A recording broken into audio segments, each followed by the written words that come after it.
Un petit village à 80 km de Nice.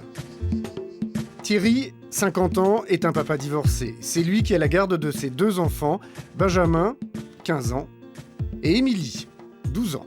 Sans oublier le 4e membre de la famille, le chien Pistache. Vas-y, Youpi. Les chaussettes, tu les prends pas, on avait dit, hein? Non. D'accord, donc on prend pas de chaussettes. Très bien. Mélie, t'es ok, toi? Oui. T'es sûr? Parce que si on oubliait des choses, c'est terminé, hein? On reviendra plus, hein? Pour une paire de chaussettes, ou on fera pas 15 000 km, hein? On est d'accord? Bon. Après son divorce, Thierry veut tourner la page. Ce professeur de sport a demandé sa mutation sur l'île de Mayotte, un minuscule territoire français au large de l'Afrique, en plein océan Indien. Pour la petite famille, ce nouveau départ est une véritable aventure. C'est presque une naissance, quelque part. Quand même. On lâche beaucoup de choses. Les meubles, les vêtements du passé, on est obligé de faire des choix. Les dessins des enfants, quand ils étaient petits, on ne peut pas amener ça là-bas. De toute façon, c'est vrai qu'il y a un gros nettoyage. Et ça nous oblige à avancer. Mais Thierry a pris sa décision. Avec lui, il entraîne ses 2 enfants dans un changement de vie radical. Depuis que je suis à la maternelle, j'habite ici, donc c'est un peu... Ça change, enfin ça va changer. C'est un peu dur, c'est ça? Ouais. Et toi, Benjamin, qu'est-ce que t'en penses? Moi, je suis triste de quitter mes copains. C'est vrai que c'est difficile de les entendre parler comme ça. Il y a eu des cauchemars, il y a eu des petites nuits. Il y a eu des grosses tensions.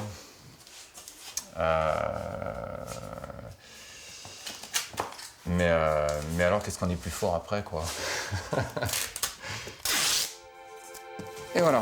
Hop. Encore un.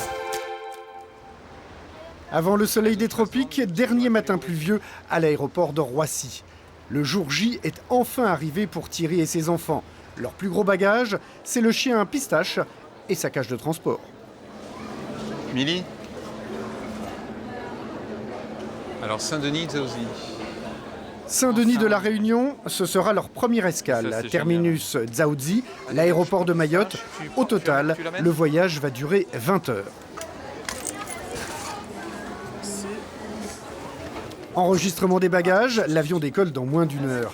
Mais dans la fièvre du départ, quelques petites erreurs de dernière minute. Il faut pas de dentifrice. Il a mis du dentifrice dans son sac. Oh, poubelle. Hop, on jette. Ah, il y a encore ça. Ah putain. Merde. Mais... Ah putain. Bon, d'accord. Tu vois, il y a trop de choses à gérer et j'y arrive pas là. J'ai pas fermé la valise, la première. 37A, B et C. Ok. Ok, super. Merci, faites un bon voyage et Merci. bon courage pour votre nouveau départ. Merci. Allez, C'est gentil. au revoir. Adieu la métropole, pour 2 ans au moins.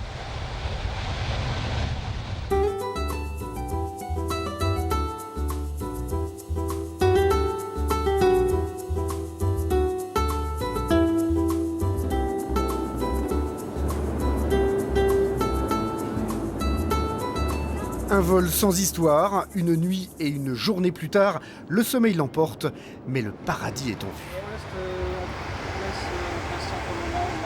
C'est trop beau à voir.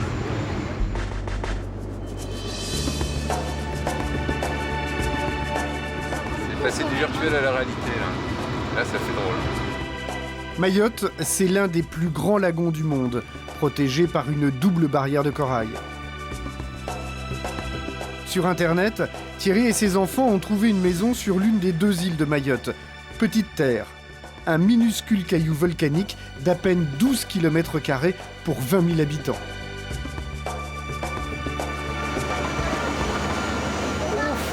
La chaleur. Température ambiante, 35 degrés. Bonjour. Lui, c'est Patrick, le propriétaire de la maison que Thierry a trouvé sur Internet. Ah, super. Le collier de fleurs. Merci beaucoup, hein. C'est super gentil. Ils sont super bons. Collier de fleurs, chant traditionnel, dès son arrivée, la famille est dans le bain.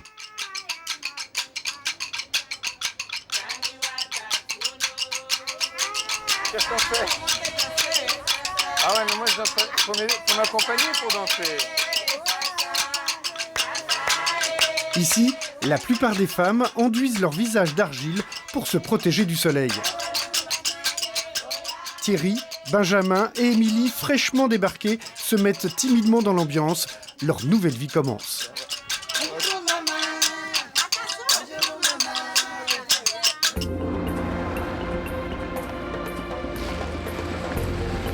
Arrivé à Pamandzi, un quartier populaire de Mayotte, Thierry est impatient de découvrir sa nouvelle maison. Ici c'est tranquille, c'est sympa. C'est un chemin privé. Il n'y a que vous, plus le voisin, qui a accès ici. Ici, ouais. Ok. Et c'est ici que toute la famille va entamer sa nouvelle vie. Allez, descends. Voilà, ça c'est la voisine. Bonjour, merci. Bonjour les enfants. Bonjour, on est vos nouveaux voisins. Et voilà la maison. Donc on fait On fait un tour, ouais. La visite commence par le jardin. Thierry est déjà sous le charme. Vous aurez les bananes. Et les bananes, tu en as toute l'année. Ah c'est oui. quoi ça? Ok, ça c'est des papayes. Les papayes et les bananes, c'est bien, mais ce qui intéresse Émilie avant tout, c'est sa future chambre. Il y a la place là. Ah ouais, là il y a la place. Voilà, vous avez ça. Super. Alors choisissez votre chambre. Voilà, il y en a une ici. Oh, je prends elle. Je prends C'est elle. là combien, elle? Je prends elle. Non. Ah c'est génial. Ah c'est génial. Oh là là. À chaque fois qu'on va quelque part, c'est Ben qui choisit là où il dort. Alors bon, j'aimerais bien choisir pour une fois. Parce que je préférerais dormir là, que là, ou je sais pas. Ça, le rideau, c'est super. Ça. Il y a un côté oriental. Enfin, c'est J'ai un truc à dire, j'aimerais te le dire. toujours Il y a dire. un bureau dans celle-là, et dans l'autre, il n'y a pas de bureau. Non, c'était pas Et ça qui si. déterminait au départ. Tu avais dit la chambre qui était à côté des toilettes, c'était celle de Ben. Donc la chambre qui est à côté des toilettes, c'est celle de Ben. D'accord, j'ai pas de bureau, je travaille pas, je vais pas au collège. T'as gagné. C'est mon familial, voilà. Tu vois, c'est tout familial, moi, familial. Ce changement, c'est déjà beaucoup d'émotions pour Émilie. Non, ça va, elle est bien. Hein. Benjamin, lui, a été plus rapide que sa sœur pour choisir sa nouvelle chambre. Le lendemain matin, première étape, ouvrir malles et cartons et vérifier que tout est bien arrivé. Pas si simple. Alors, conseil, ne pas oublier les clés en métropole.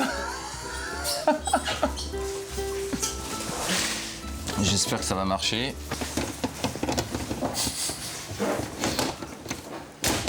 Ah, Ah, t'as cassé le cadenas? bah il n'y a pas de clé. Ah. Bon bah c'est bon, tout y est. Ah, les décorations. Les décorations de Noël. Bah écoute, tu sors les vêtements, tu les mets de côté. Les tiens, bah tu les mets dans ta chambre. Allez, bon je vous laisse. À tout à l'heure. Deuxième étape, remplir le frigo. En attendant, les enfants s'installent.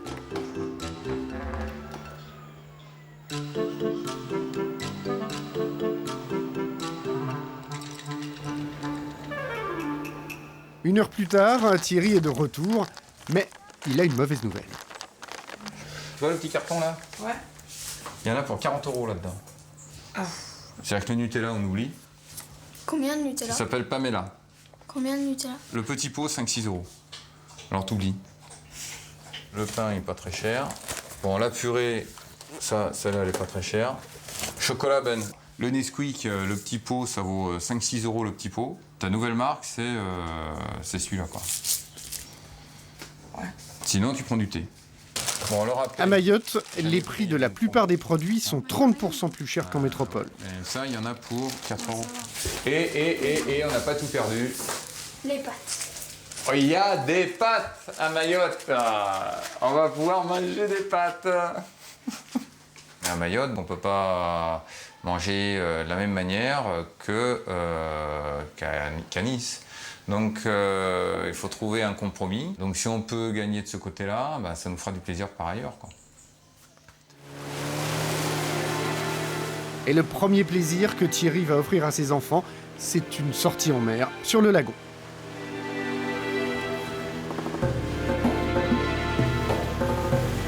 Oh là là, qu'est-ce que c'est beau. Regarde la couleur. C'est une piscine. On voit le corail. Oh là là. Ici, l'eau est à 30 degrés toute l'année. Sur la barrière de corail, on peut observer plus de 200 espèces de poissons. En plein océan, une plage de sable blanc immaculé, l'îlot de Sazilay, l'un des plus beaux endroits de Mayotte.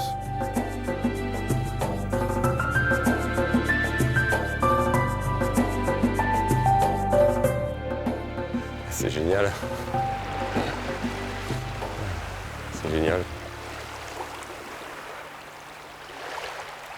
Moi, il y a des couleurs, voilà, il y a des couleurs que j'ai jamais vues de ma vie, quoi. Sable blanc, eau turquoise, ciel bleu, Thierry est sur un petit nuage. En revanche, Émilie, elle, prend plus de temps pour s'adapter. C'est super, la piscine, elle a pas d'odeur de chlore. Ouais, mais elle est génial. salée. Ah ouais, c'est de mer. Ah, c'est génial. Il y a plein de poissons. Ah Ben, lui, quand il met le masque, le tuba et qu'il voit les poissons coralliens, ça y est, il est parti. Hein. À 8000 km de la métropole, Thierry semble avoir trouvé son coin de paradis. Mais c'est encore le temps des vacances. Dans moins de 15 jours, ce sera la rentrée.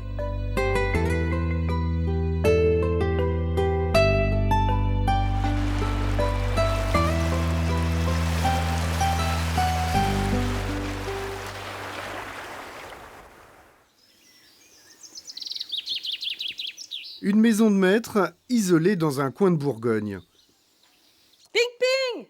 Marie-Paul, ancienne rédactrice en chef d'un magazine de mode new-yorkais, a fait de l'excentricité un art de vivre. Viens mon gars, viens. Qui est-ce que vous appelez? Le pan. C'est mon locataire depuis des années. Le pauvre vieux, il est tout seul, il a perdu ses femelles, c'est le printemps, il n'est pas très content. Hein. Il aimerait bien avoir un peu de fun avec les poules, mais elles sont pas là, elles sont faites manger par leur renard. Pourquoi vous avez un pan? Parce que c'est beau. Viens mon petit gars. Viens. Voilà, bon, ben, il va venir manger juste mon machin là, je lui donnerai du pain après. Bon. Marie-Paul passe désormais son temps entre ses deux lieux favoris, la Bourgogne et Lamu, une île au large du Kenya. Il y a 6 ans, elle a décidé de s'y faire construire une maison, mais très vite, les soucis se sont accumulés. En saison des pluies, et depuis qu'elle est construite, il pleut dans cette maison qui est complètement inhabitable. Personne ne peut l'utiliser, donc je suis obligée de trouver une solution et de retourner à Lamu pour essayer de voir comment je peux la faire réparer.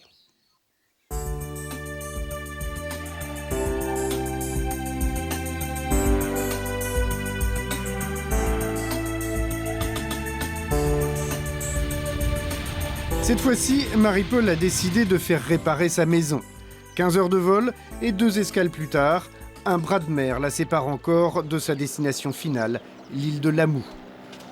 Au bout de cette route, un bateau de pêcheurs l'attend pour une dernière étape. Durée de la traversée, 15 minutes. Et comme à chaque fois, Marie-Paul ne vient pas les mains vides. Salama, capitaine. Alors attends que je compte mes bagages, que je vois. Alors la viande, j'espère qu'elle a résisté. Ça ok, ça ok, ça ok. Bien, à chaque fois, c'est la même aventure. J'arrive avec 50 cartons. Là, j'ai la viande, parce qu'il n'y a pas beaucoup de viande à Lamu. Le sel pour la piscine du copain. Des sirops pour les enfants. Il y a un peu de champagne, c'est quand même pas mal. Dans un pays tropical, d'avoir un peu de champagne, moi j'aime bien. Pour Marie-Paul, l'île de Lamu, c'est son refuge du bout du monde. Lamu, c'est une sorte de paradis. Lamu, un minuscule paradis pour privilégiés, 5 fois plus petit qu'Ibiza. Ici, pas de voiture, mais près de 10 000 ânes. C'est le seul moyen de locomotion sur l'île. La première célébrité à s'être installée ici, c'est le mari de Caroline de Monaco, le prince de Hanovre. Il s'est fait construire ce palais avec accès direct à la mer. Et il n'est pas le seul. Depuis quelques années, les maisons de milliardaires poussent comme des champignons.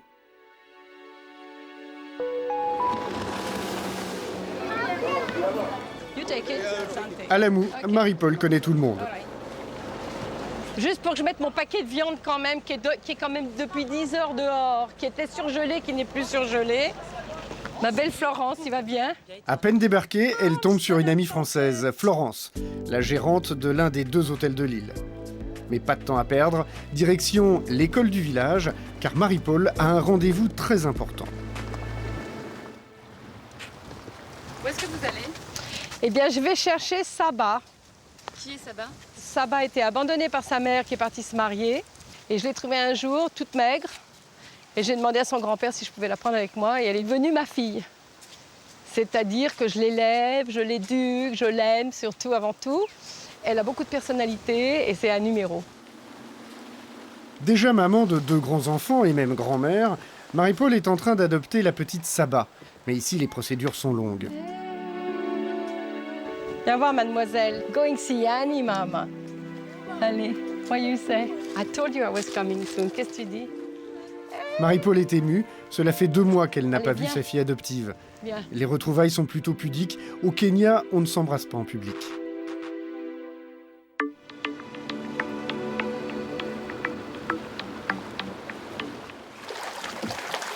Maintenant que Marie-Paul a récupéré sa fille, elle n'a plus qu'une idée en tête, aller voir sa maison au cœur de l'île. Pour cela, il faut longer la côte. Sur le bateau, il y a un invité, l'architecte espagnol Urco Sanchez. Urco a construit la plupart des somptueuses villas de l'île. Marie-Paul veut le convaincre de réparer sa maison. Et qu'est-ce qu'elle représente, la maison, pour Saba? Saba, la maison n'était pas construite lorsqu'elle est née, mais c'est sa maison. J'ai acheté cette propriété, vraiment une bouchée de pain, il y a 6 ans. Et j'ai construit la maison petit à petit. À chaque voyage, j'apportais l'argent que j'avais pour continuer la construction. Look at the cow, the comb is coming. Les vaches arrivent, regarde. La propriété s'étend sur 7 hectares en pleine brousse, aucun voisin en vue. Des cocotiers, des manguiers, quelques vaches, la maison de Marie-Paul est la seule habitation des environs. Il y a 6 ans, Marie-Paul est tombée amoureuse de ce coin isolé. Elle trouve la colline idéale pour y faire construire sa maison bleue. Oh, la vue que tu as ici. Oui, regarde la vue. Nous regarderons les dégâts après. C'est absolument merveilleux. Ça, c'est l'Afrique. Ici, il n'y a pas de touristes. Peu de gens viennent. Il y a seulement des vaches, de la beauté et du silence quand nous arrêtons de parler. L'architecte est sous le charme, mais si l'endroit est magique, la maison, elle, l'est beaucoup moins. Toute la terrasse est totalement cassée et le mur a craqué quand il a mis la fenêtre. Des murs complètement fissurés, des infiltrations, de la terrasse à la façade, absolument tout est à refaire. L'architecte découvre les dégâts et fait un premier bilan. Tu vois ici, je pense qu'on va refaire le toit et ta maison sera beaucoup mieux. Enlever le toit et le remettre après, c'est du gros boulot. Parce que tu sais, l'étanchéité de ta maison ne se fait pas juste avec du vernis. Ok, faut le refaire. Ça, c'est la pièce de séjour en fait. Et là, je ne garderai pas le toit. On a fait le toit pour protéger la maison en attendant que Urco vienne. Sa maison bleue, Marie-Paul l'a conçue comme un petit fort. Une grande pièce de 80 mètres carrés ouverte sur 2 alcôves. Regarde tous les dégâts ici. Regarde-moi ça. Il y a eu des fuites partout. Tout est pourri. Regarde ce coin-là. Il y en a partout. Moisissures, fuites et fissures. Avec la saison des pluies qui arrive, la maison bleue de Marie-Paul doit être réparée le plus vite possible. Le plus important, c'est de trouver quelqu'un qui supervisera le chantier, mais ça ne posera pas de problème.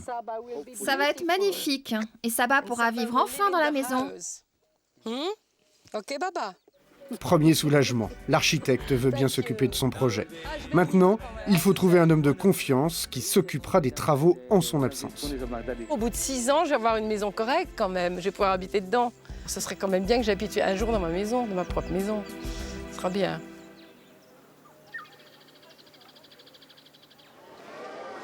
Ce qui fait aussi le charme de la moue, c'est qu'ici rien n'a changé depuis des siècles. L'île a été classée au patrimoine mondial de l'humanité. Et dans le souk de la vieille ville, Marie-Paul a bien sûr ses habitudes. How much is this, you said? All the same price? This is a big. Ah, no, no, same price. Eh, ouais. Non, I don't take all of them. Non, je vais pas acheter toute la boutique quand même, faut pas exagérer. C'est une boutique complètement authentique. Je suis venue il y a 20 ans, il était là. Il était plus jeune et moi aussi, mais il était là avec ses paniers. C'est 20 years ago you were here. Capissa. J'achète toujours les mêmes paniers. Avec le temps, les habitants de Lamou se sont habitués aux excentricités des riches occidentaux qui vivent ici. Ça, c'est une des rares rues publiques, mais qui a été pavée par une dame qui a une maison le long de la rue. Voilà. C'est qui cette dame? C'est une dame dont la famille possède des voitures, alors je crois qu'elle a mis son emblème au milieu de la rue. Voilà.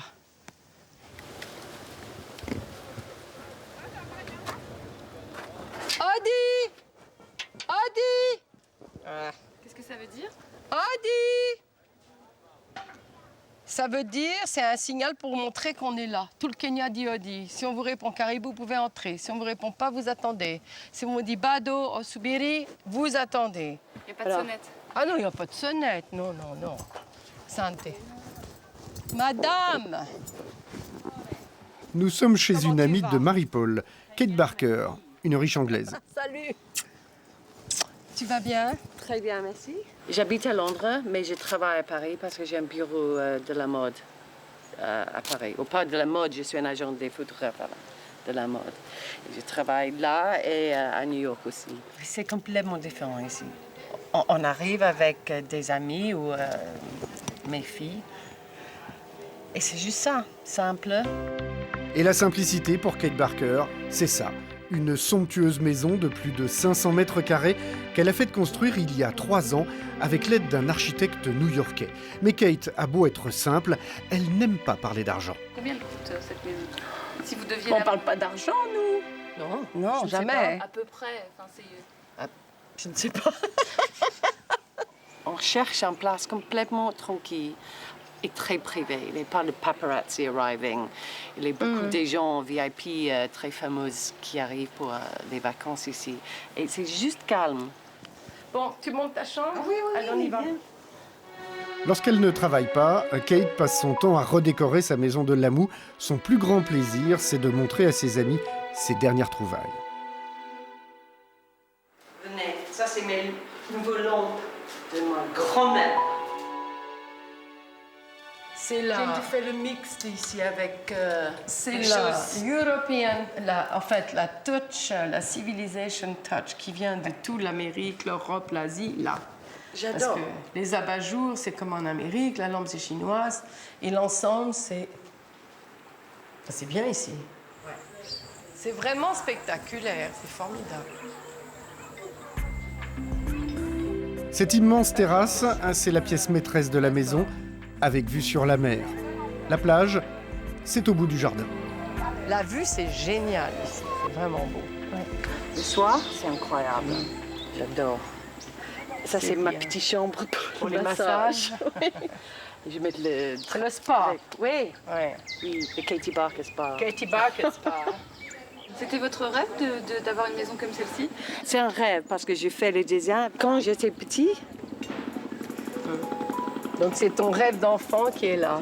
Ah oui. Ouais, c'est formidable, toujours. Marie-Paul, elle aussi, voudrait enfin profiter de sa maison bleue.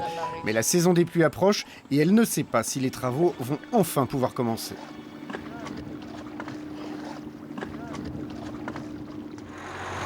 Retour en France, en banlieue parisienne. Costume, cravate et petites lunettes.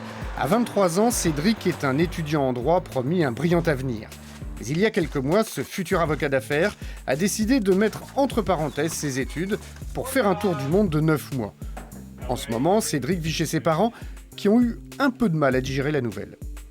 C'est le projet de partir 9 mois à l'aventure qui me fait peur, entre guillemets. Il a raison de le faire avant de travailler.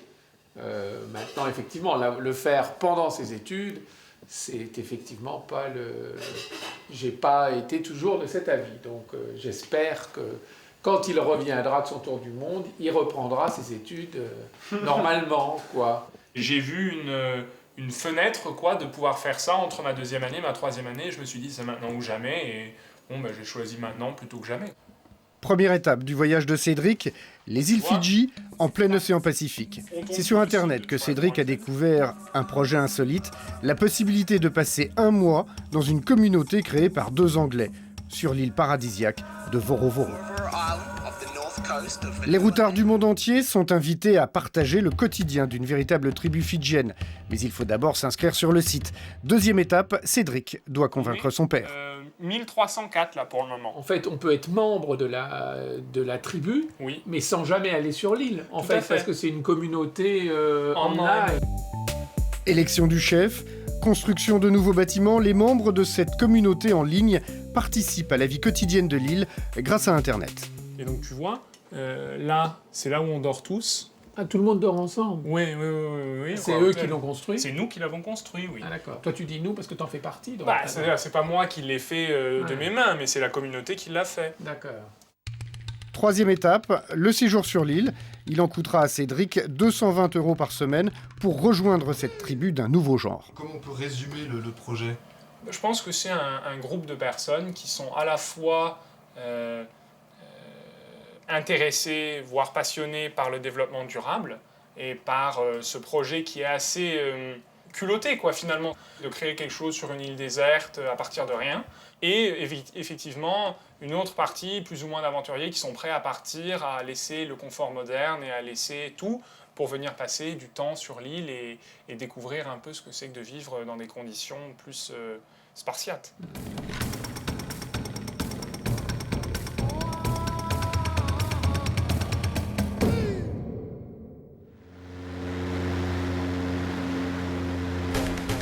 « 20 000 km plus loin, 48 heures et 3 avions plus tard, Cédric est arrivé à l'autre bout du monde, enfin presque. Il lui reste encore une dernière escale, l'île de Vanua.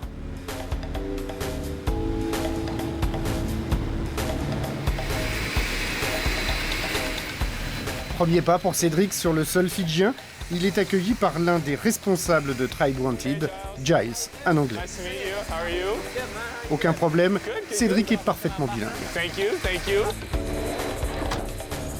Direction Labassa, dernier endroit où Cédric peut faire des achats, car sur l'île de Vorovoro, il n'y a aucun magasin.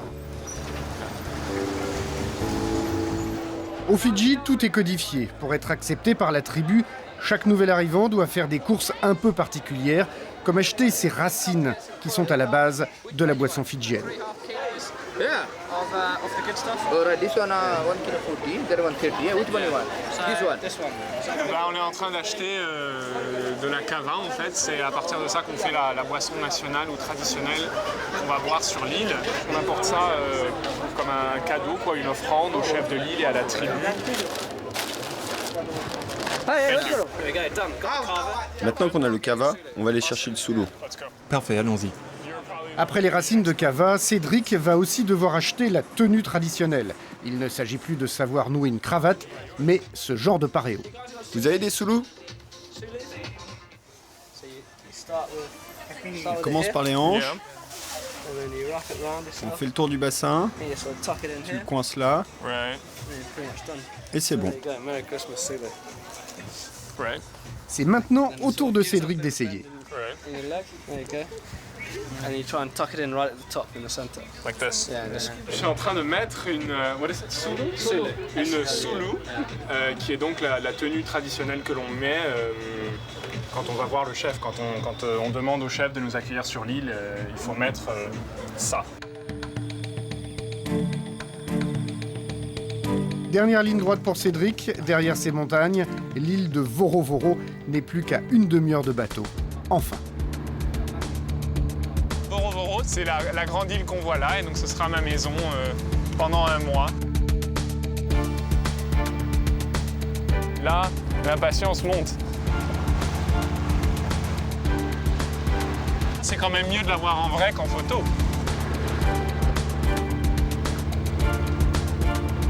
Sur la plage, un charmant comité d'accueil l'attend. Bonjour, je suis Alice. Enchanté. Hey buddy. Cedric. On est à la maison maintenant. Ça, c'est notre grand buret. C'est une des premières constructions qui a été réalisée ici. Alice est la chef de la tribu des touristes. Elle a été élue sur Internet pour une durée d'1 mois. À ce titre, elle a la responsabilité de l'accueil des nouveaux arrivants. Le plus impressionnant, c'est qu'on a construit cette cabane en à peine 2 semaines. On peut jouer ici l'après-midi quand il ne pleut pas ou quand il ne fait pas trop chaud. Voro Voro, c'est un camp de vacances, mais sans le confort. Sur cette île d'à peine 1 km², il n'y a pas d'électricité. Alors ici, on utilise des panneaux solaires. Si tu veux recharger quelque chose, tu peux le faire ici. Que ce soit une caméra, un téléphone, un lecteur MP3. C'est basique, mais ça marche bien.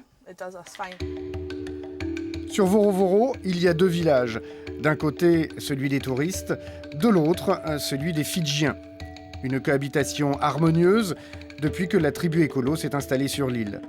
Une vingtaine de Fidjiens s'occupent de l'intendance du camp de vacances. Entretien, plonge, cuisine, pêche, un écotourisme qui a réveillé une île endormie. Je fais un gâteau à la banane.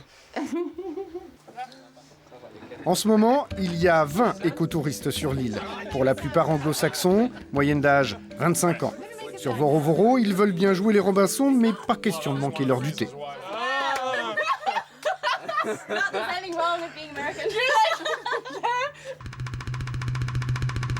Maintenant, il est temps pour Cédric de se mettre au travail. Son guide, c'est Duncan, un franco-britannique, responsable du potager et de la basse-cour. Alors, est-ce qu'ils ont des noms?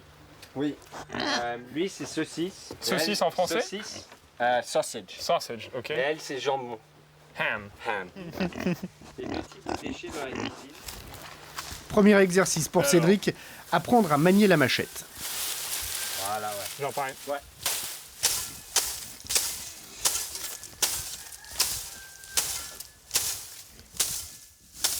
Ouais, elle coupe pas, hein. Comment il se débrouille, Duncan? Ça va, ouais. Ouais, tu peux dire la vérité. Sans hein. commentaire. Non, vas-y. Ah ouais, bah ouais. Mais ça fait 4 mois qu'il est là aussi, hein. Moi, je suis arrivé aujourd'hui. Voilà, bah ça suffit, puis après on va leur donner des noix de coco aussi.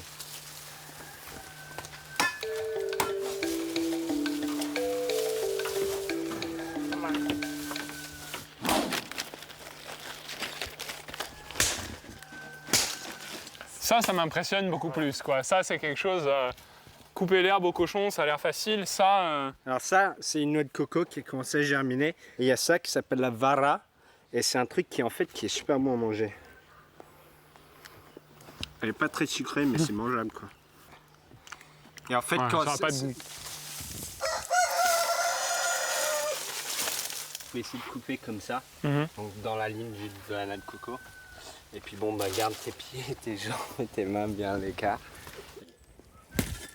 Ouais, c'est pour ça que je reste un mois, c'est pour apprendre.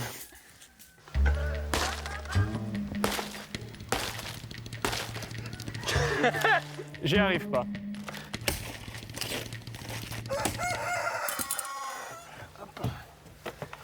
Toi.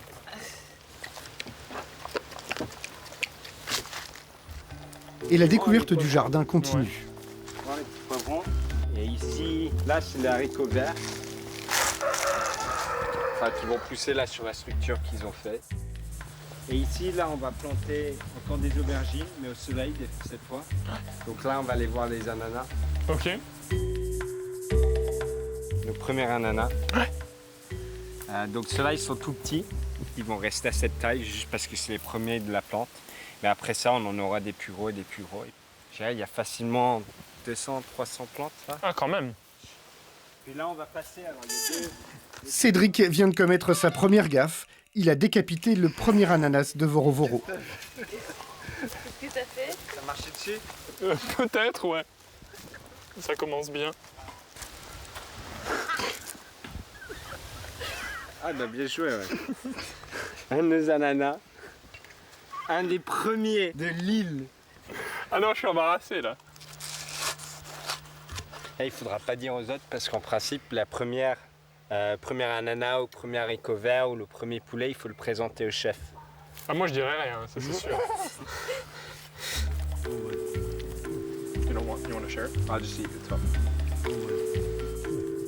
Ah, il est bon. Je vais lui donner un couteau suisse à la place d'une machette. On va cacher ça. Ni vu ni connu.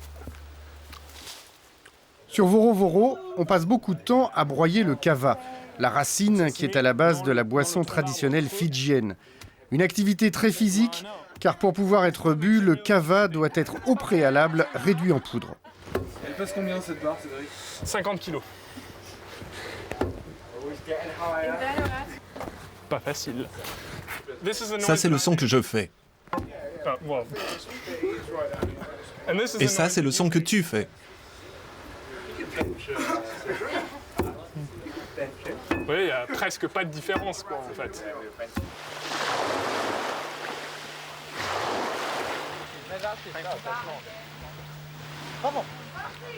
Dans quelques minutes, Cédric va assister à sa première cérémonie officielle. Mais son problème, pour l'instant, c'est de réussir à mettre son soulou tout seul.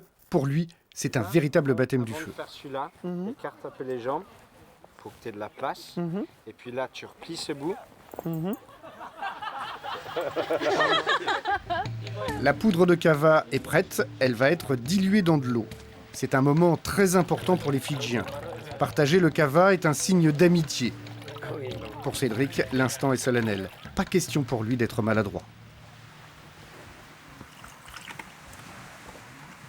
Oh non. Le principe est simple, la personne à qui l'on tend une coupelle de kava doit l'accepter en tapant une fois dans ses mains et en la vidant d'un trait. Et c'est Duncan qui commence.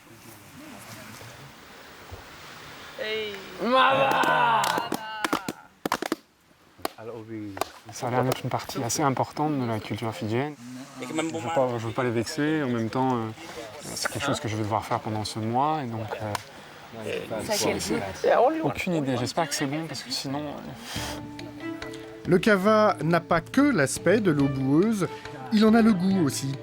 Mais il a aussi des vertus euphorisantes. Après quelques instants, l'ambiance devient moins solennelle. Tout le monde a l'air super relaxé, tout le monde s'amuse, et moi, pour le moment, je suis quand même assez tendu, quoi. Enfin, c'est au tour de Cédric de goûter au kava.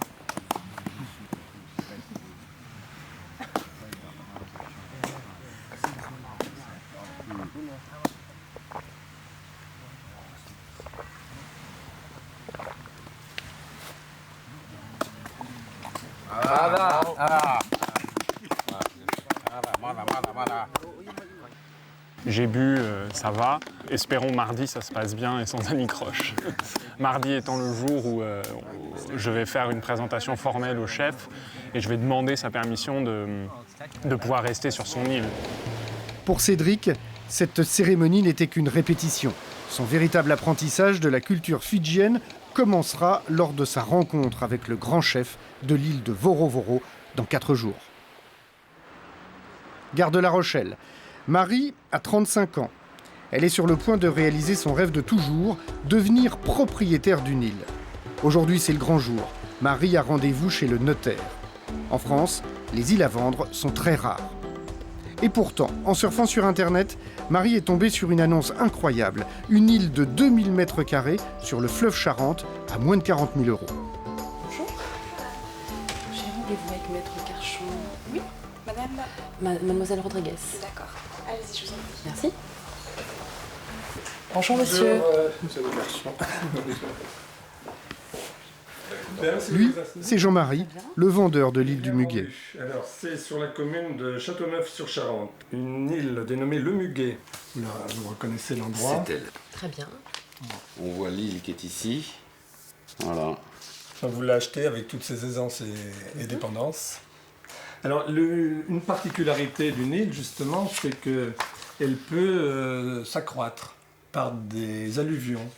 D'accord. Elle peut décroître. Elle peut décroître. Pour les mêmes aussi. raisons. Pour les mêmes raisons. Le prix, 39 000 €, qui va être payé comptant.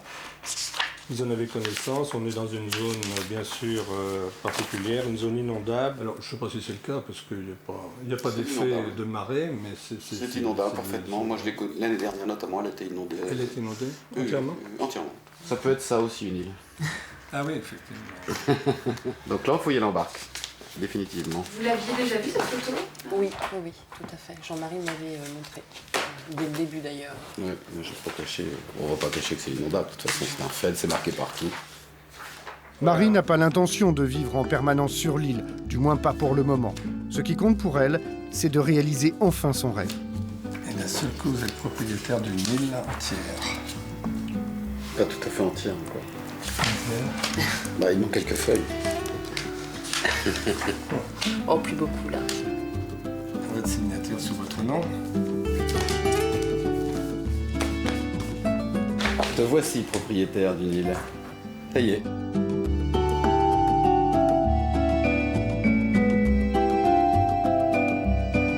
Ça y est, c'est fait. Voilà, tout est fait. L'île est à moi. Voilà. Ça te fait quoi là? Je pense que je réalise toujours pas.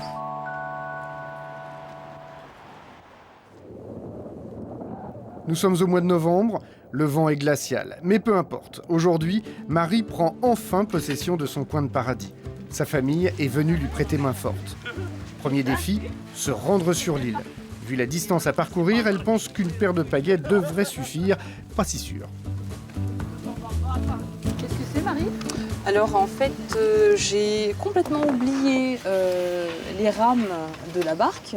Donc pour me dépanner, j'ai ramené des rames d'un canoë que j'avais acheté en fait, en espérant que ça fasse l'affaire. Parce qu'il y a un peu de courant quand même aujourd'hui, donc on va voir. Mais bon, avec un peu de courage, on va y aller. Marie décide de faire sa première traversée avec sa sœur Virginie, mais très vite, elle va ramer dans tous les sens du terme. C'est bon pour les muscles. Et des muscles, il va lui en falloir. Voilà l'île du Muguet, à peine 10 mètres séparent les deux berges, mais problème, il y a du courant. Il fait chaud. Il fait chaud. Attends, Virginie, s'il te plaît, prends-moi ça, parce que là, il fait chaud. Hein. Je pense que ça va être une mission.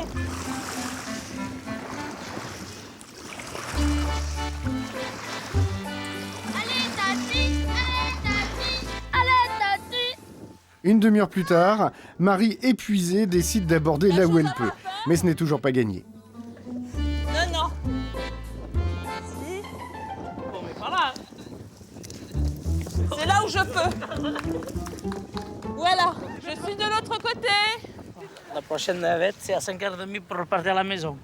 Mais nous, on a de la chance, c'est que de l'autre côté, ils n'ont pas mangé. Nous, on a le manger de ce côté. Maintenant, il faut repartir chercher les autres. Non, mais là, avec le courant, il se place, le bateau. Hein. Il n'y a pas de problème. Là, il y a du courant dans ce sens, il se place, le bateau. Là, ça va tout seul. Enfin, presque.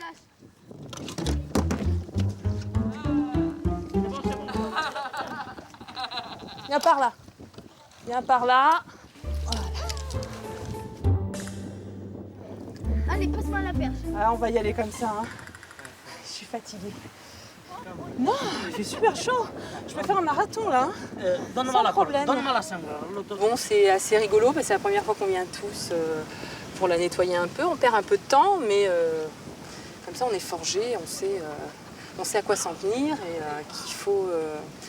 qu'il ne faut rien oublier quand on est sur une île. Fernando, le beau-frère de Marie, a une idée ingénieuse.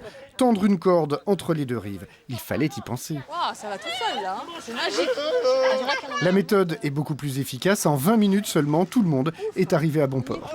Ça a pris beaucoup plus de temps que prévu, mais bon, on y est quoi. On est tous là. On n'est pas au milieu de la Charente ou je ne sais où. Il est déjà plus de 15 heures quand la famille fait enfin ses premiers pas sur l'île. Les installations sont sommaires. Une balançoire, un cabanon et une tonnelle. Mais pour les enfants, c'est un magnifique terrain de jeu. C'est les Ragondins qui l'ont... Alors comment vous trouvez l'île? Très bien. Bien. Comme il a dit, on dirait... Il y a tout en fait. Il y a tout. Comme il a dit, on dirait un parc d'attractions. Il y a des fils de pêche et tout. Pourquoi? Il y a les toilettes. Il y a des tyroliennes. Fils de pêche, balançoire. Une balançoire, une corde pour monter. Ah ouais, Et complètement. pour Marie, il y a beaucoup de travail pour rendre l'île On peut pas le habitable. remettre. Qu'est-ce qui s'est passé? Bah, il y a eu tellement de vent et tellement de pluie ces 2 derniers jours que tout est parti à moitié dans tous les sens. Mais il y a pas mal de choses à débarrasser quand même, je me rends compte. Le temps passe, Marie va mettre toute sa famille à contribution. Objectif, couper un maximum d'arbres morts et les brûler.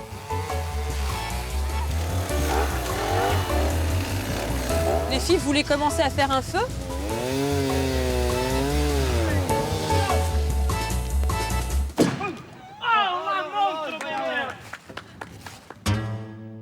À peine 2 heures plus tard, il faut déjà ranger les outils car la nuit tombe. Sur une île, il n'y a pas de place pour l'improvisation. Alors si Marie veut aménager l'île de ses rêves, elle va devoir apprendre à s'organiser.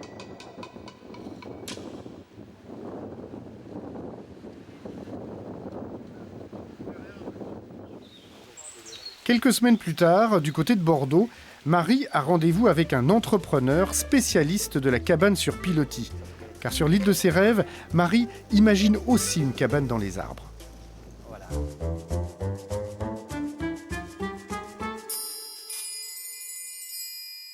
Je l'avais imaginé, mais peut-être pas aussi bien même. Là, je suis vraiment conquise. Je pensais pas que ça serait un travail si minutieux. Parce que c'est vrai qu'en remontant dans mes souvenirs très loin, c'était vraiment des cabanes dans les arbres, mais vraiment faites sans sécurité. On s'amusait à les faire et c'est vrai que j'avais toujours cette idée dans la tête. Alors, peut-être que maintenant, ce serait intéressant qu'on aille visiter l'eau. Oui, bien sûr.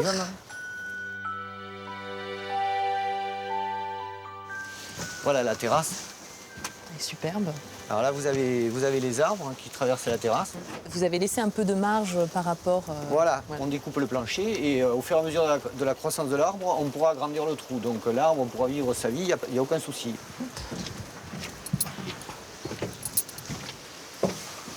Voilà la cabane, Marie. Elle est très mignonne. Un mini-appartement de 17 mètres carrés dans les arbres. Un coin bureau, un salon, un canapé-lit, bref, le bonheur. Elle est superbe.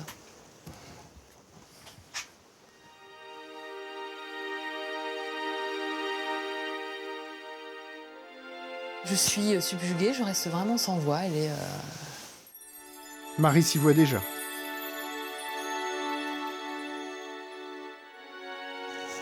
J'imaginais même pas quelque chose comme ça, en fait.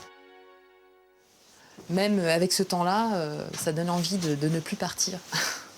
Combien ça coûte une cabane comme celle-ci? Tout compris. C'est-à-dire notre prestation, plus l'amener des réseaux, des choses comme ça, la pose, le transport, avoisine les 40 000 euros, 39 000 euros, je crois, à peu près, TTC. Quelle est la prochaine étape alors que vous pouvez proposer à Marie?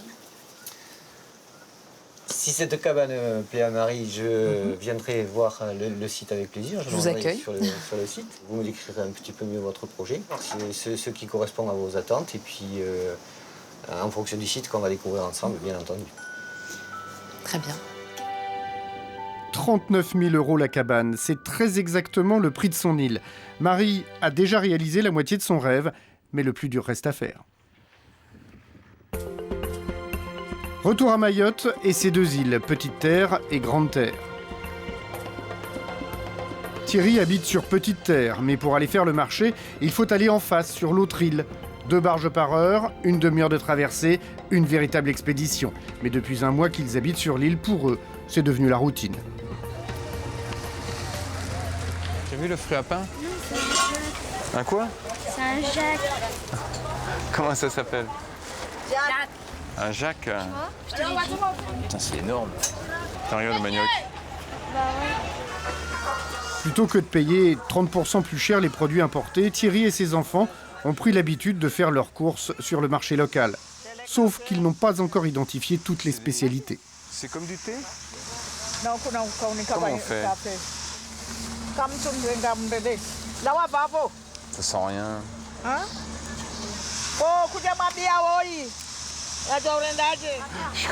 À Mayotte, près du quart de la population ne parle pas le français. Alors ce n'est pas toujours facile de se faire comprendre. C'est 1 euro ça là. Ah, c'est beaucoup 1 euro. Hein. Moi, je vois ça, je me dis c'est super, c'est pas très cher, ça va. 1 euro, le sachet entier, c'est pas énorme. Il fait penser à un gripson. En fait, son papa est plutôt en train de lui apprendre l'art du marchandage. Et toi, tu discutes pas. C'est comme ça, c'est un pays où on négocie les prix. Point.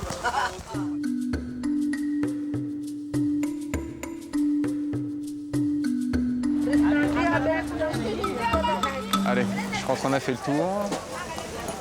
On a acheté la coco de Ben. Allez, on peut y aller maintenant. Allez.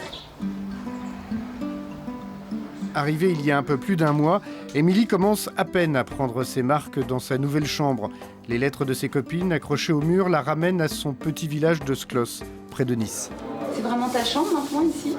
C'est pas une super chambre, je préférais celle de Sklos, mais bon, j'ai pas le choix. Il te manque tes amis là? Oui. Parce que normalement, pratiquement tout l'été, on se baigne dans la piscine de chacun et tout ça. Donc là, je m'ennuie un petit peu. Ses enfants sont encore en vacances, mais pour Thierry, c'est fini. Aujourd'hui, c'est la rentrée des profs. Il découvre son nouveau collège et ses nouveaux collègues. Quand tu fais bad, tu le fais ici? D'accord. Filets déchirés, raquettes cassées, ballons en triste état, Thierry découvre le matériel de l'établissement. Il n'y a que le basket c'est ce qui résiste le mieux. Ça vient de métropole, le matériel ou... Oui. Et c'est beaucoup plus cher qu'en métropole? Autre découverte pour Thierry, la température, car faire du sport par 35 degrés à l'ombre, ce n'est pas pareil. Là, le climat est trompeur. À partir de fin septembre jusqu'à fin mai, il fait très chaud, donc il faut vraiment récupérer. Parce que quand tu fais 5 heures d'affilée, à midi, généralement, tu es fatigué. Donc le conseil, c'est de bien récupérer après chaque séance et surtout les week-ends. Et penser à boire. Et boire, parce qu'il fait très chaud. Ma bouteille qui me suit T'as toujours la bouteille avec toi? Ouais, elle me suit partout. Bon, il y a des installations, hein, il y a ce qu'il faut. Par contre, au niveau matériel, petit matériel, ballon, etc., là, effectivement, j'ai l'impression d'arriver dans le tiers-monde, quoi. D'où je partais, au niveau matériel, on ne comptait pas. Bon, donc maintenant, on va faire avec les moyens du bord, hein, et puis c'est bien, ça remet un peu les choses en place, ça remet un peu l'aspect professionnel en question. Dernier coucher de soleil avant la fin des vacances qui se termine ici 2 semaines plus tôt qu'en métropole. Pour Émilie, la rentrée c'est demain. Benjamin, son frère, l'aide à faire le point sur les fournitures. C'est bon? Ouais. Alors, crayon de couleur, j'ai... Colle, un bâton. Ouais, j'ai... T'es dans quel état d'esprit là, Émilie? Moi, la rentrée, je suis pas bien. Je suis pas très bien. J'ai un peu peur, je suis stressée. Tu mets pas trop la pression quand même. Non, mais je suis prête, c'est demain la rentrée. Bon, Émilie, tu vas prendre ta douche, s'il te plaît. Oui. On est bien d'accord, dépêche-toi. Bah attends, j'ai le droit de préparer ma serviette quand même. Émilie, tu peux aller prendre la douche, s'il te plaît? J'y vais, c'est bon, je l'appelle, j'y vais. Vas-y, dépêche-toi. C'est pas, j'ai une question de vieux de moi. Est-ce que tu peux me recoudre? Ah bah ça... Le short. Ça, celle-là, je l'attendais. Pour demain. C'est ultra important. C'est ça. Non, c'est pas très important, Ok. mais c'est le seul short que j'ai, donc... Oui, bien sûr. Enfin, Le verre, il est pas propre. Ben, le verre, non, il est pas propre puisque je l'ai sur moi. C'est quoi à faire? J'ai du fil vert, ça te gêne pas? Ah, du fil vert. Non, t'en as du fil bleu. Mais si tu recouvres par l'intérieur, Quoi? ça marche aussi. Ah bah tu peux très bien le faire aussi. Ben non, parce que non, j'ai pas le temps justement. Je dois aller prendre ma douche. On va prendre ta douche. Ensuite, Me dis pas que t'as du travail à faire, t'en as pas pour l'instant. je mange. Et ensuite, je dors. On me pose le là, je verrai ce que je peux faire pour toi. Tu penses qu'il va le faire, Émilie? Oh bah oui. Il a intérêt, hein. Non, je rigole.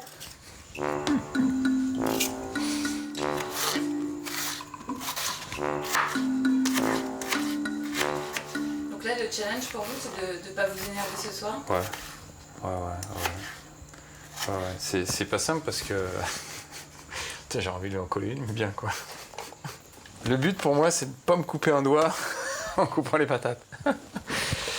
C'est une rentrée quand même Mayotte, nouveau bahut, nouveau contexte, etc. Déracinement. C'est le sac il est lourd hein, quand même.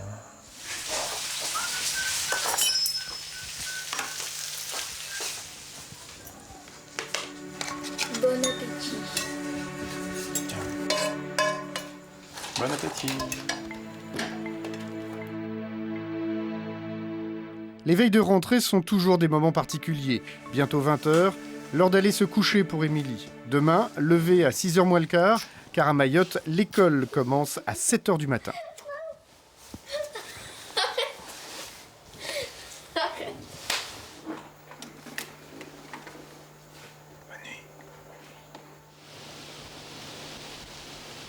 Le lendemain, le soleil se lève à peine. Impatiente, Émilie est déjà debout. T'es déjà réveillée? Bah ouais, mais mon réveil il a pas sonné. Alors... T'as bien dormi? J'ai quasiment pas dormi. Au revoir, Pistache. À tout à l'heure. Souhaite-moi bonne chance. 6h10, Émilie est prête et elle porte son short bleu préféré, recousu dans la nuit par son papa poule. Aujourd'hui, la fille et le père font leur rentrée ensemble. Benjamin, lui, rentrera plus tard. Le collège est à 2 km de la maison et plus on approche, plus Émilie appréhende cette nouvelle rentrée. Plus de 1000 élèves pour cette rentrée des classes. Le collège Zena Mdéré est l'un des 2 établissements de Mayotte. C'est là parce que moi il faut que j'aille dans la salle des profs. Ça marche? Ouais. Elle était là. Thierry file en salle des profs. Pour la première fois, Émilie se retrouve seule. Elle ne connaît personne et personne ne la connaît.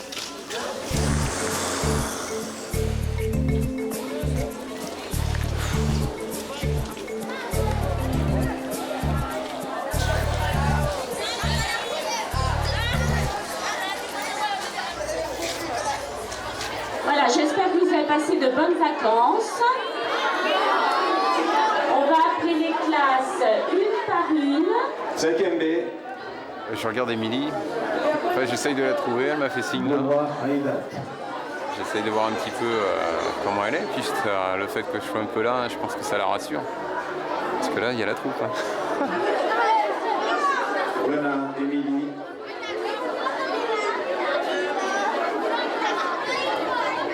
J'ai rien entendu. Saïdou Ali, Hélène. Pendant qu'Émilie entre en classe, c'est maintenant au tour de son père de faire l'appel, et cela ne va pas sans mal. Janfar Maïmouna, pardon. Le roi Adriana Pierre. J'arriverai. Bonjour. Vous pouvez vous asseoir.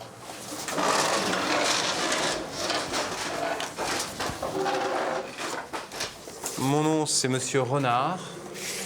R-E-N-A-R-D. Hein, c'est facile à retenir, c'est pas très compliqué. Pour votre classe, je serai votre professeur principal. Et en même temps, j'enseignerai donc l'éducation physique et sportive. 2 heures plus tard, c'est au tour de Benjamin de faire sa rentrée en classe de 3e.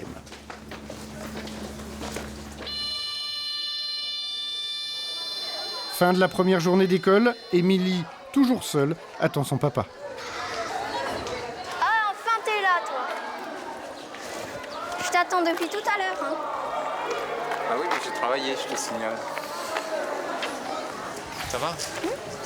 Comment c'était? L'emploi du temps. Les horaires, 7h, c'est 7h, 7h55. La récréation, c'est à 9h52, pile poil. Bah oui. Bah ouais, non, mais je sais pas, elle pourrait faire des heures pile. Oui, bon, et alors? Et après? Non, comme ça. Il était sympa le professeur principal? Oui, elle était sympa. Ah bah ça va. T'as pas trouvé de copine encore? Loin de son petit village, de l'arrière-pays niçois, Émilie a du mal à se faire à sa nouvelle vie. Ses copines lui manquent et l'année ne fait que commencer. Retour aux Fidji, sur l'île de Vorovoro. En moins d'une semaine, Cédric se sent maintenant comme chez lui. Ce matin, tout le monde s'affaire, car aujourd'hui, Tuimali, le grand chef de Vorovoro et des îles environnantes, est attendu pour une cérémonie très officielle.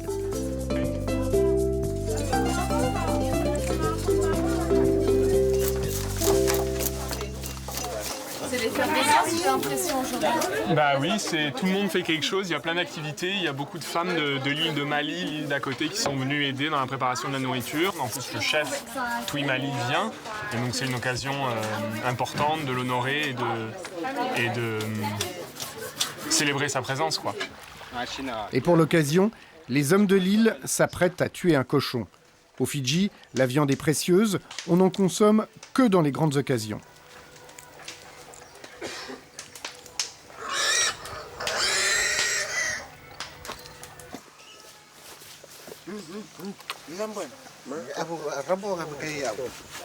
C'est votre premier cochon, c'est ça?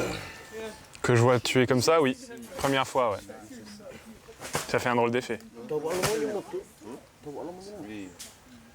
Quelque part, ce qui est important aussi, c'est de voir comment c'est fait, parce qu'in fine, c'est ce qu'on mange et il ne faut pas avoir peur de ce qu'on mange. Ou si on en a peur, il ne faut pas le manger. Donc, si c'est fait de façon publique, ouais, je veux regarder, je veux voir comment c'est fait.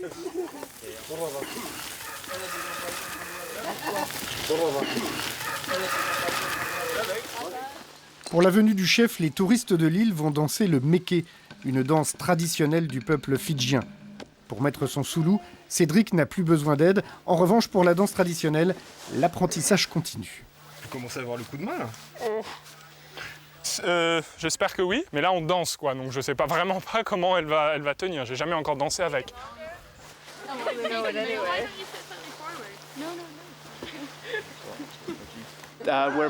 On va s'entraîner à danser le méké. C'est très important qu'on le fasse correctement. Moi, ça fait 1 an que je m'entraîne et je me trompe encore à chaque fois.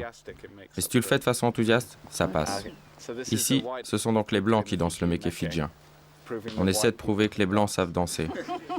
Allez, Kimbo, qui est-ce qui dirige? Anna?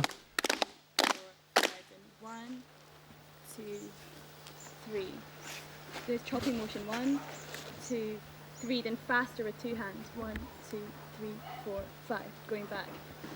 So let's do it from the beginning, ready? So 1. Sur l'île, certains membres de la tribu sont là depuis plusieurs mois et ce sont eux qui initient les nouveaux venus aux subtilités de la danse tribale.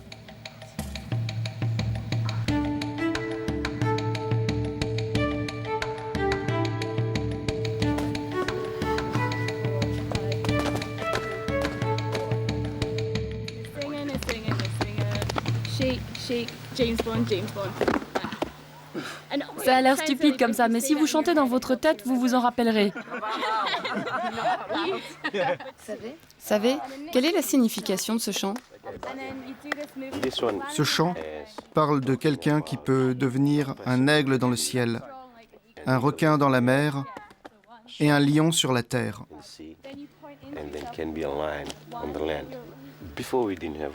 Avant, nous n'avions pas de livres. C'est comme cela que notre histoire a été écrite. C'est super difficile, j'ai jamais été bon en danse, il faut apprendre des tas de mouvements, des tas de gestes, et en plus c'est important, quoi, donc il faut pas non plus le prendre à la légère, surtout que je suis absolument pas coordonné, on l'a fait une fois, et après devant le chef, quoi. Donc.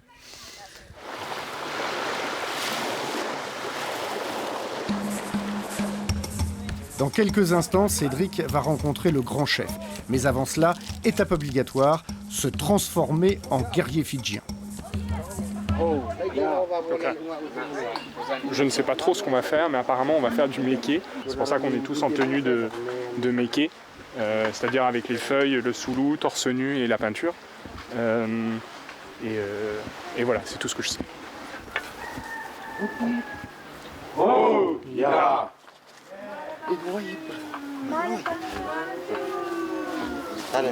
Donc ça, c'était pour se présenter au village. Pour pouvoir séjourner sur l'île, Cédric doit faire son savou-savou, c'est-à-dire offrir au grand chef Tuimali des racines de kava en signe de respect.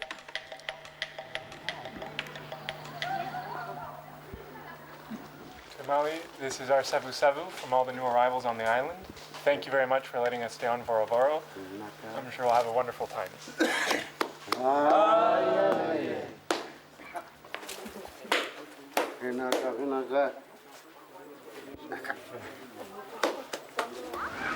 Le plus dur pour Cédric, c'est maintenant.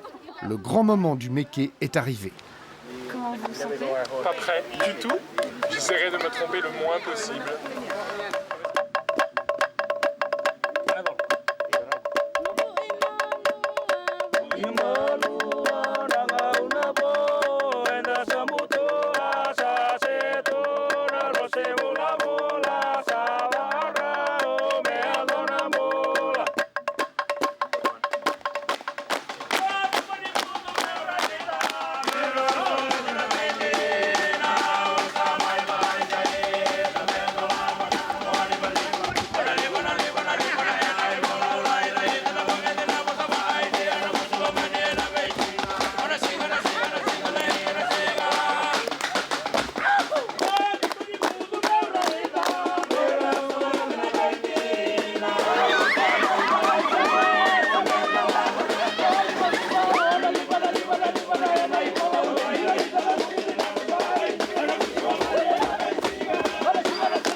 Alors je suis épuisé, mais bon, c'était un moment agréable, sympa, on a rigolé. C'était bien drôle et j'espère que je pourrais m'améliorer. Cédric et sa tribu d'écotouristes ont réussi à surprendre et à divertir le grand chef de Vorovoro et toute sa famille. C'est ce qu'on appelle une mission réussie.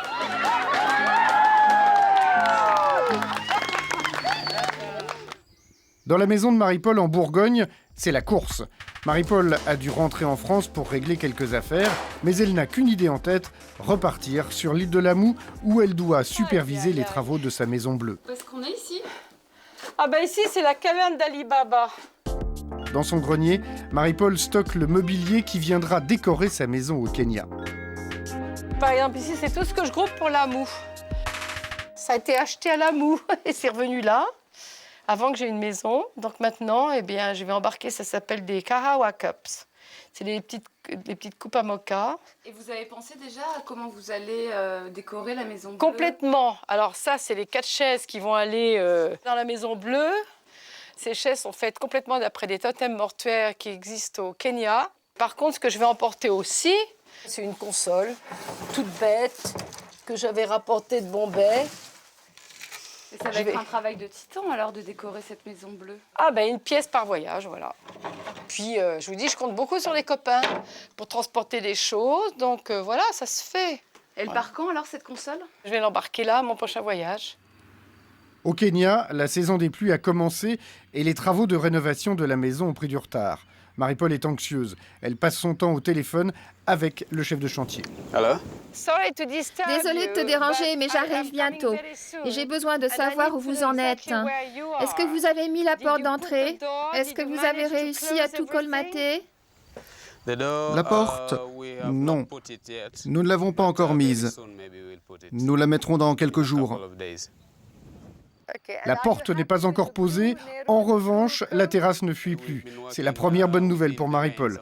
Reste encore à vérifier si la peinture bleue correspondra à ses attentes. Bonne journée, merci Omar. Ok, à bientôt. Ok, bye. Il est prudent. Il a commencé à me dire, vous allez voir des couleurs plus sombres. On va voir. Ça fait partie des loteries, mais ça peut être un très bon hasard. C'est peut-être mieux que ce que je lui ai demandé. Vous avez hâte de la voir, quoi. J'ai hâte de la voir terminée et habitable.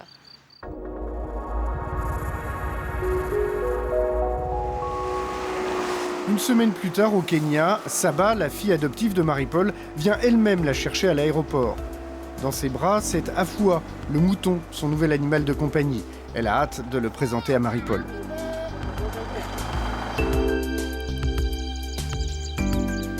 Et comme à chaque fois qu'elle revient sur l'île de Lamou, Marie-Paul est surchargée. Regarde-la. Elle se cache les yeux. Maman. Ouais. Mon bouton. Comment? Mon bouton. Fais un baiser. Mon mouton, il est dans la batte. Ton mouton. Mouton, répète, pas bouton. Mouton. Mouton. Mon mouton. Alors, tu l'as amené avec toi? Oui, Ah, il mais est ça, dans la batte. Il est dans le bateau. D'accord. T'es contente? Oui. Ça te plaît? Oui. Oui. Oui, J'ai chérie. soif. T'as soif? Bah, j'arrive. Attends une minute. T'as soif. Je vais te donner. Tiens, j'ai un truc de l'avion. Bouge pas. Ah, ça doit faire 1 mois. Je suis partie depuis 1 mois, je crois. Alors, il est où ce jus? Oh, mais qu'est-ce que j'en ai fait?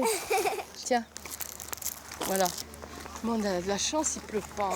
Et comme prévu, dans ses bagages, il y a la console indienne. C'est ce gros carton dans le bateau. You okay? Now we can speak more. So show me your ship. C'est un garçon ou c'est une fille? Une fille. Allez. Just push me.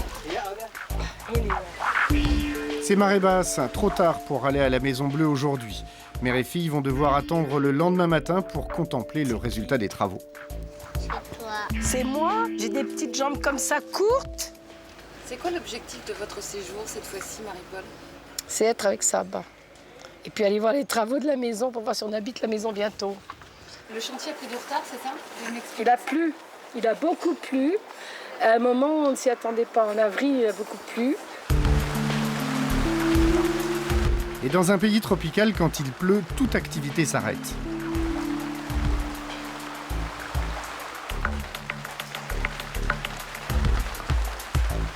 Depuis 6 ans, j'attends de pouvoir entrer dans ma maison. Donc ça va être un grand moment. Donc demain, on va en expédition et on va aller voir. Ça ne peut être que mieux de toute façon.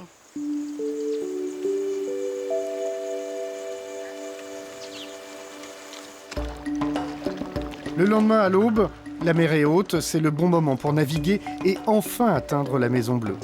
Be careful, it's a big table. No problem. I bring from my country house, so we can't miss it now, right? Very careful.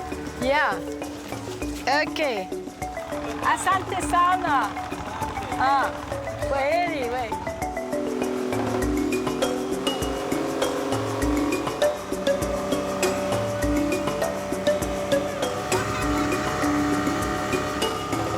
Après une demi-heure de navigation, le domaine apparaît enfin. Mohamed, il n'est pas encore arrivé avec ses donkeys. Bon. Problème, la marée n'est pas encore assez haute et le bateau s'échoue au milieu de la rivière. Marie-Paul doit porter sa console les pieds dans l'eau. Je vais l'avoir mérité, ma console, hein. Que dis donc. Et Mohamed n'est venu qu'avec un seul âne et sans un panier.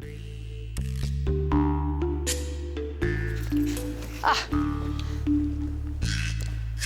So we are supposed to have, sponge and everything. We have to carry this big box on the donkey. The big box can take without the... Qu'est-ce qui se passe, Marie-Paul? C'est parce qu'il a oublié les paniers pour mettre tout le shopping dedans. Et tout ce que je vais mettre dans des grands paniers sur le l'âne, et ben il a oublié les paniers. Mohamed, you have to come and help for the basket. Marie-Paul a beau crier, Mohamed fait la sourde oreille. Bon, mais c'est pas très grave, on va tout transporter à la main, mais c'est énervant. C'est-à-dire que c'est toujours comme ça.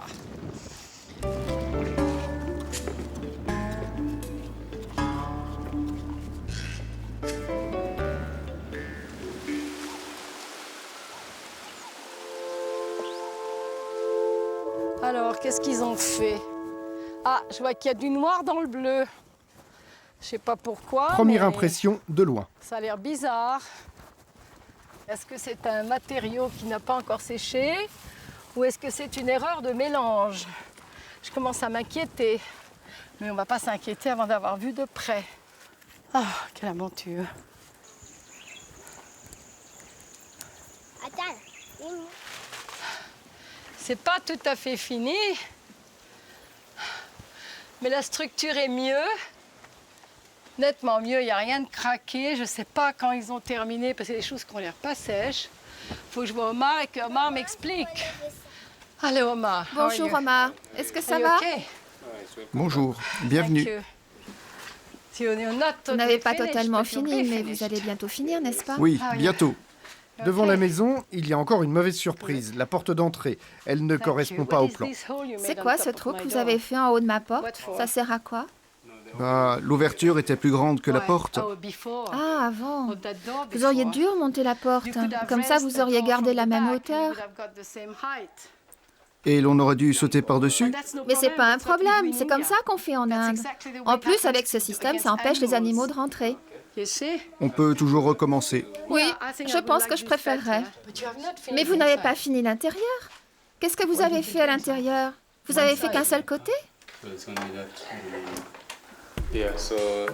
À l'intérieur, il reste encore du travail. Les ouvriers ont refait le plafond, mais le chantier n'est toujours pas terminé. Je veux que tout soit nickel. Je ne veux plus voir aucune saleté. Je ne sais pas comment vous allez faire, mais je veux que ce soit aussi propre que de ce côté. Et pas de peinture, n'est-ce pas? À l'extérieur, en revanche, les ouvriers ont refait l'étanchéité, colmaté toutes les fissures et terminé l'enduit, mais la nuance de la couleur bleue a changé. Il y a un petit peu trop de noir à l'intérieur, mais ça devrait disparaître, non? Oui, avec le temps, ça va disparaître. Alors ça vous plaît? Ah oui, c'est le jour et la nuit avec ce qu'il y avait avant.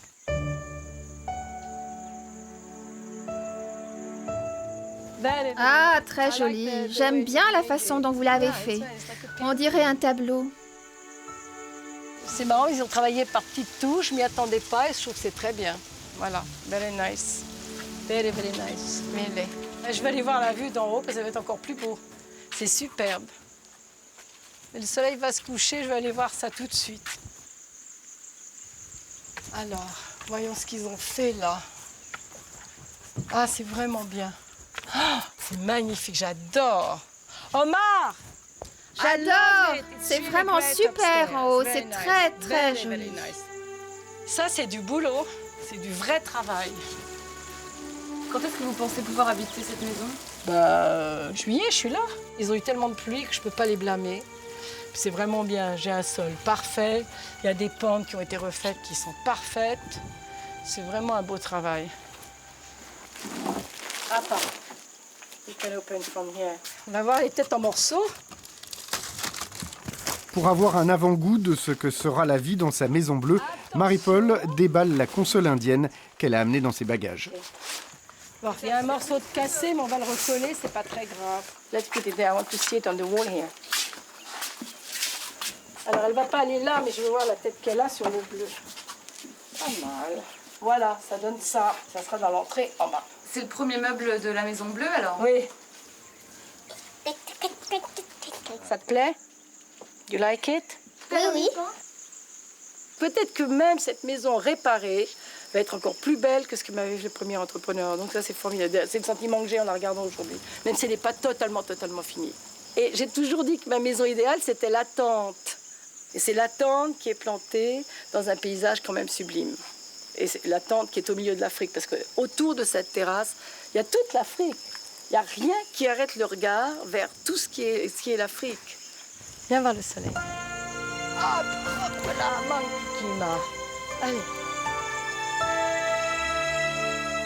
Oh, t'es contente, hein? Ça te plaît la maison? C'est joli, hein? Oui. 6 ans après le premier coup de pioche, la maison est presque terminée. Plus qu'un mois à attendre et Marie-Paul pourra enfin aménager dans son rêve tout en bleu.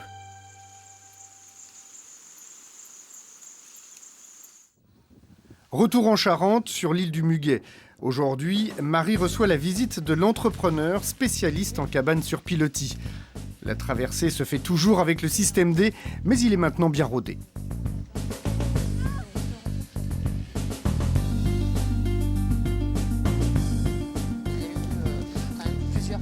L'entrepreneur découvre l'île pour la première fois. Le terrain est loin d'être totalement nettoyé. De nombreux branchages gênent la visite qui tourne court. Bon. Là, ça paraît pratiquement difficile. Oui, là ça paraît bien dur pour passer. Là. Vous allez récupérer le soleil le matin. Il existe cependant quelques endroits qui seraient parfaits pour installer la cabane dont rêve Marie. L'avantage pour vous, c'est que c'est la pointe de l'île, c'est l'avant du bateau, c'est le rêve. Allez, vous la jouez Titanic et puis vous écartez les bras et vous êtes bien placé. Mais l'enthousiasme est de courte durée. car les contraintes logistiques pour construire sur une île sont énormes. L'entrepreneur est en train d'en prendre conscience et pour Marie, c'est la douche froide. Et alors, ça va être possible, le projet de Marie, ou pas? Qu'est-ce que vous en pensez? Je ne sais pas encore. Je nous vois mal amener des camions à proximité. On est directement dans les champs de maïs pour venir. Donc, il nous faudra des moyens particuliers. On peut toujours trouver une solution. Bien entendu, il faut une solution, mais ça impacte sur votre projet, il faut que vous le sachiez. Amener un gros projet ici, ce serait pas chose simple et facile. Oui. En quoi le fait de faire une cabane sur une île, ça change la donne? Bien, par exemple, ici, on n'a pas l'électricité, on va arriver avec des groupes électrogènes, et puis c'est surtout l'apport de l'ensemble des matériaux. Et les hommes aussi, pour le passage, le temps passé, le temps perdu. C'est selon. Finalement, la cabane de Marie risque de lui coûter beaucoup plus cher que ce qu'elle a payé pour l'île. Mettre autant d'argent pour réaliser son rêve de môme, Marie ne l'avait pas prévu. Quelques mois plus tard, après avoir fait ses calculs, Marie a compris que pour l'instant, elle ne pouvait pas s'offrir sa cabane sur pilotis. Mais peu importe, les beaux jours arrivent et Marie est bien décidée à profiter de son île. Aujourd'hui, le soleil brille et le bateau a un moteur. Une journée en famille idéale. Attends, je vais descendre.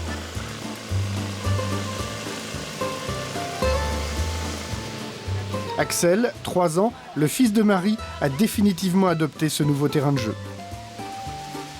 Si tu veux apprendre en mettant encore plus.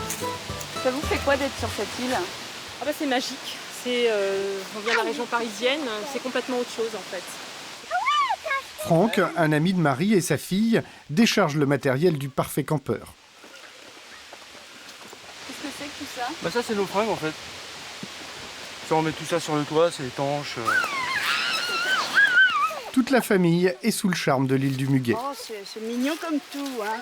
Ça vous fait pas... Il dit qu'il y a des gens qui font des milliers de kilomètres pour trouver des îles. C'est beau comme aussi. Et le bordel est à côté de nous là. Hein. En attendant la cabane en bois, tout le monde redécouvre les joies du camping. Presque.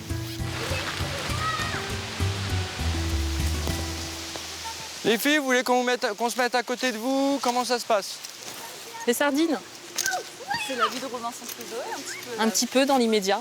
C'est un petit coin de paradis. Voilà, voilà, tout à fait, tout à fait.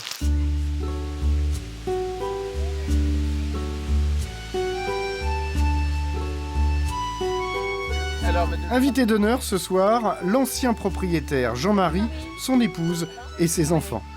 La dernière fois? Bah oui. Ça y est, vous prenez possession des lieux? Bonjour.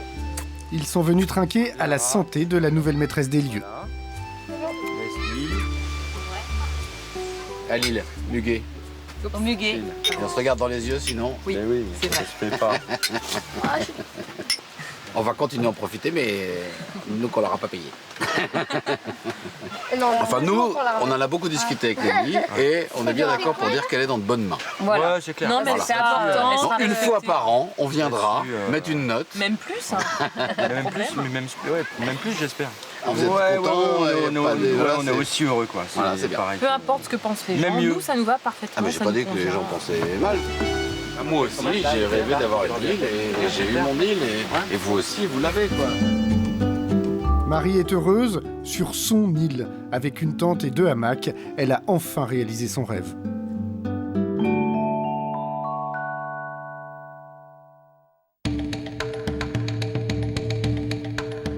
Sur l'île de Vorovoro, Cédric a fait des progrès spectaculaires et cela impressionne les Fidjiens. Elle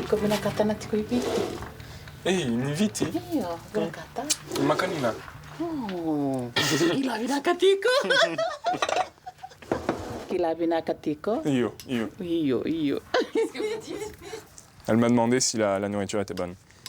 Je lui ai dit oui. C'est vrai que j'ai appris le fidjien ici. Il connaît bien le fidjien. Ça a été très rapide pour lui d'apprendre.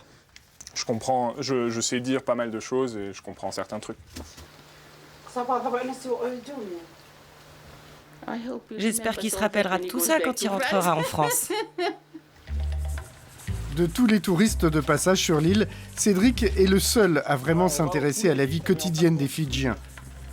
La bronzette, la plage et le repos, c'est pas pour lui. Il préfère rejoindre ses nouveaux amis.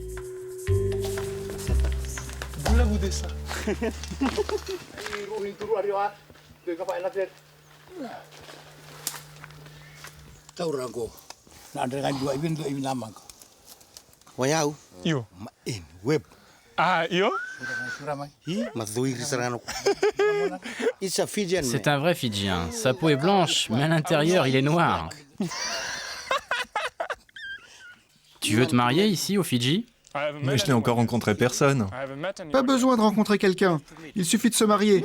T'as juste à dire oui, y a aucun souci. Mais sauf que j'ai pas le temps de tomber amoureux d'ici vendredi. Tu sais, c'est mon village ici, mec. Vous avez l'impression de faire partie de cette tribu maintenant? Un petit peu, pas complètement, mais le fait que j'ai essayé d'apprendre la langue, le fait que j'ai essayé de passer beaucoup de temps avec eux, on s'est mutuellement adoptés.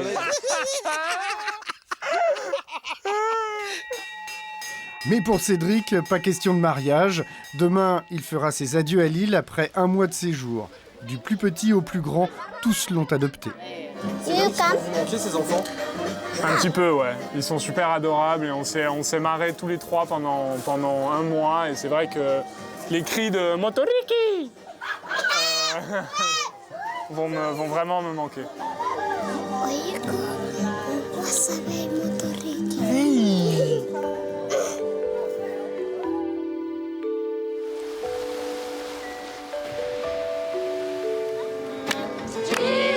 Dernière soirée pour Cédric. Ce soir, tous les enfants de l'île se sont rassemblés pour lui faire une surprise.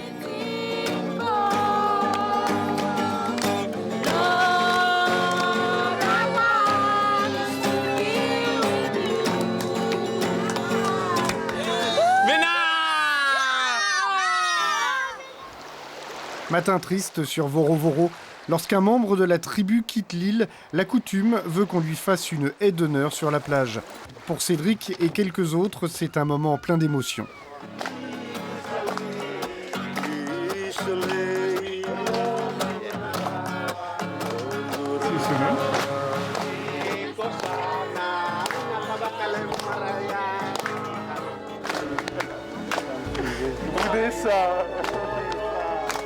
Et reviens-nous vite.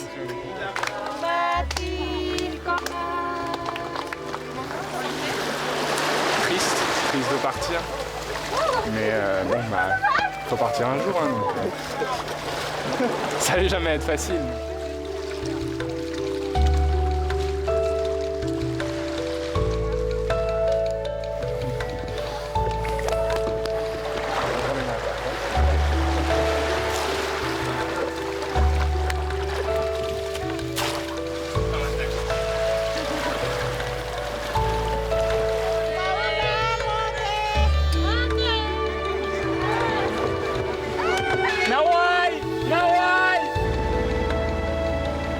En quittant Voro Voro, l'aventure fidjienne de Cédric s'achève, mais ce n'était que la première étape de son tour du monde. À Mayotte, cela fait 8 mois que la famille Renard a posé ses valises. Pour Émilie, la tristesse des débuts n'est plus qu'un lointain souvenir. Aujourd'hui, elle apprécie pleinement sa nouvelle vie. Il faut dire qu'avec les cours d'éducation physique au bord du lagon, difficile de se plaindre. Un groupe qui fera foot et un groupe qui fera frisbee. Émilie, t'as bien avec moi pour qu'on le file. Laura. C'est bon déjà, c'est un garçon. Après, prends Vincent. Ça, c'est mon équipe, on va gagner. Ils ont pris tous les meilleurs Mais non, on va gagner. Nous, on est les plus forts. Voilà, nous, on est des filles. On va jouer à notre manière. Waouh, c'est clair. Qu'est-ce qui te plaît ici à Mayotte? Les plages, la vie quotidienne aussi, parce que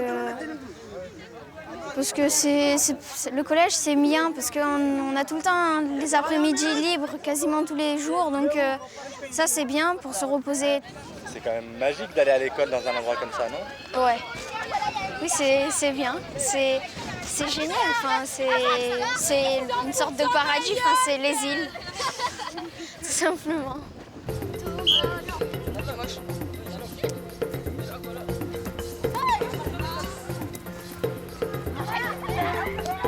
Et en plus, Émilie ne s'est pas faite que des copines. Dans sa classe, elle a aussi plusieurs prétendants. Certains n'hésitent pas à lui déclarer leur flamme au grand jour. Qu'est-ce que t'as écrit? Moi, j'ai écrit Émilie. Pourquoi? Parce qu'il aime. Parce qu'il aime. Non, c'est pas vrai. Si, il l'aime par ami. Il amoureux d'elle, il aime. Si, tu il l'aimes. est amoureux d'elle, il fait comme lui dire que t'aimes Émilie. Tu cries tout le temps Émilie, je t'aime. Mais non, je rougis parce que j'ai des coups de soleil, c'est pas vrai. Qui est amoureux de qui? Il y a elle et Anil. Une histoire d'amour qui a commencé il y a peu de temps. Je crois que ça fait 1 mois et 4 semaines, un truc comme ça. Je crois. Mais je suis pas sûre. Et t'imaginais en début d'année quand t'as fait ta rentrée que t'aurais autant de copines et que t'aurais un petit copain surtout? Non. Parce que je me souviens à Paris, il avait dit peut-être que tu trouveras un copain là-bas. Moi j'ai dit j'ai failli m'étouffer en buvant parce que c'était pas du tout mon truc. Donc voilà, c'était pour ça que ça me fait rigoler maintenant quand j'y pense. C'est la première fois que tu tombes amoureuse? Oui. On joue pas encore? Et à Mayotte, quand on n'est pas en cours sur une plage, on est sur un bateau. Alors ce matin, on va essayer d'aller voir des dauphins. Pour nous, c'est un peu une légende, hein, parce qu'on nous dit oui, il y a des dauphins, mais pour l'instant, on n'en a pas encore vu. Maintenant, il faut nous prouver qu'il y a des dauphins ici.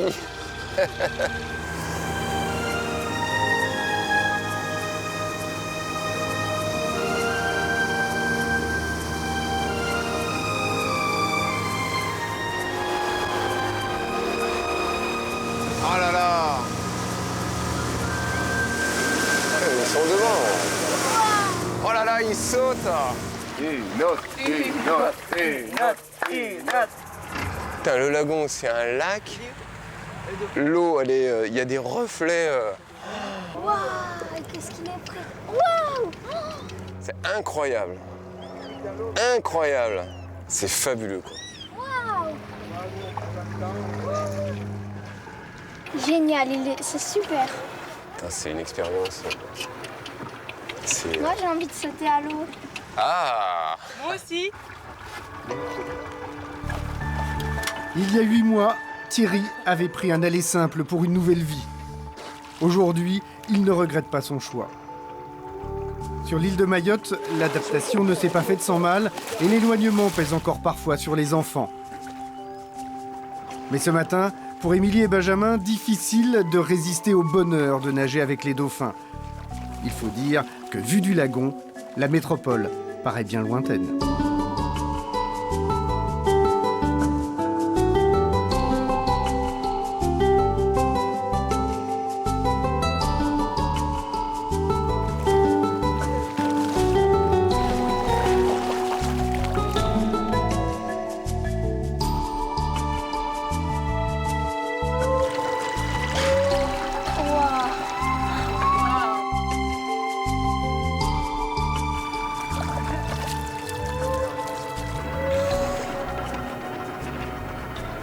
Non mais moi j'ai pas envie de partir. Je veux rester. Oh là là là là là là, putain, tu planes, c'est magnifique. T'es comme un gosse là, Thierry. Ah ouais, ça fait du bien. Je pouvais pas imaginer qu'un jour je me retrouverais